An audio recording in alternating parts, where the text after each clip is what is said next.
छत्तीसगढ़ में दूसरे और आखिरी चरण के लिए वोटिंग जारी। 19 जिलों की 72 सीटों के लिए डाले जा रहे हैं वोट। दूसरे फेज में 843 उम्मीदवार मैदान में। 75 महिला उम्मीदवारों के भाग्य का फैसला। करीब 1 करोड़ 40 लाख वोटर करेंगे मतदान। छत्तीसगढ़ की राजधानी रायपुर में भी वोटिंग। कड़ी सुरक्षा के बीच वोटिंग जारी। मतदान केंद्रों पर भारी पुलिस बल तैनात। कवर्धा में भी सुबह से ही मतदान केंद्रों में दिखी भीड़। लोग अपने वोट का इस्तेमाल करने पहुंचे। अजीत जोगी और उनके बेटे अमित जोगी ने मारवाही में डाला वोट। अमित जोगी मारवाही से कांग्रेस के उम्मीदवार।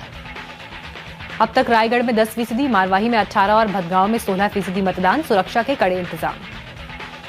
बिलासपुर जोन के पिपारकुटी और सराई गांव के ईवीएम खराब। कुछ देर के लिए वोटिंग रुकी। रायपुर ग्रामीण के एनजीएम बूथ पर भी वोटिंग मशीन में आई खराबी। छत्तीसगढ़ की 72 सीटों में सामान्य वर्ग के 46, अनुसूचित जनजाति वर्ग के 17 और अनुसूचित जाति वर्ग की 9 सीटों के लिए चल रही है वोटिंग।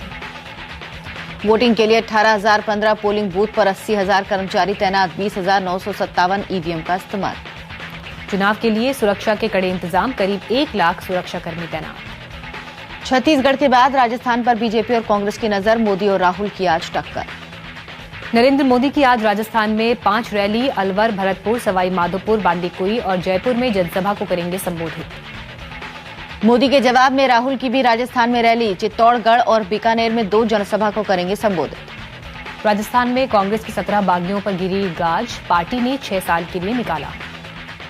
गुलाम नबी आजाद को राजस्थान में कांग्रेस के सत्ता में वापसी का भरोसा। कहा गहलोत ने किए अच्छे काम। मध्य प्रदेश में शिवराज की आज 9 रैलियां। आडवाणी और सुषमा करेंगे 2-2 रैली। कांग्रेस की तरफ से ज्योतिरादित्य सिंधिया की 6 रैलियां। दिग्विजय सिंह 9 रैलियों को करेंगे संबोधित। मोदी पर लगे जासूसी के आरोपों पर जावड़ेकर का जवाब। कहा कांग्रेस की ओछी राजनीति। केजरीवाल ने कहा उनके खिलाफ हो रही है साजिश। जनता देगी सबको जवाब। गंदे गंदे खेल खेल रहे हैं ये लोग। अब जनता जवाब देगी इसका।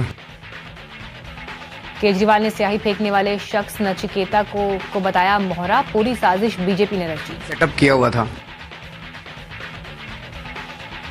बीजेपी ने किया केजरीवाल के आरोपों का खंडन। कहा बीजेपी की लड़ाई सिर्फ कांग्रेस से। इसमें बीजेपी का हाथ होने का कोई संबंध नहीं है। हमारी लड़ाई कांग्रेस से है।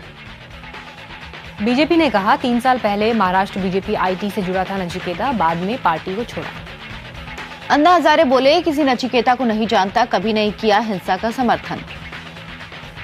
अन्ना हजारे का आरोप गुमराह कर रहे हैं केजरीवाल। 29 नवंबर को होने वाले जन लोकपाल कार्यक्रम का भी किया विरोध। कहा मेरे नाम का इस्तेमाल करने की कोशिश। अन्ना हजारे ने कहा आंदोलन के दौरान बेचे गए सिम कार्ड की राशि की जानकारी नहीं। इकट्ठा हुआ, कहाँ गया, क्या हो गया, ये सब हिसाब देना चाहिए। अन्ना हजारे ने केजरीवाल को भेजा था खत। आंदोलन के पैसे चुनाव प्रचार में खर्च होने का शक। केजरीवाल ने अन्ना को दिया जवाब। कहा आरोप सच साबित हुआ तो नहीं लड़ूंगा दिल्ली चुनाव। केपीएस गिल ने ऑपरेशन ब्लू स्टार पर उठाया सवाल। कहा अलगाववाद के खिलाफ नहीं होना चाहिए था सेना का इस्तेमाल। गिल ने कहा पंजाब और असम में ऑपरेशन से पुलिस, सुरक्षा बलों और लोगों के बीच भरोसा टूटा। पूर्व आर्मी चीफ वीके सिंह ने सुप्रीम कोर्ट से मांगी माफी। सुप्रीम कोर्ट के फैसले पर की थी टिप्पणी।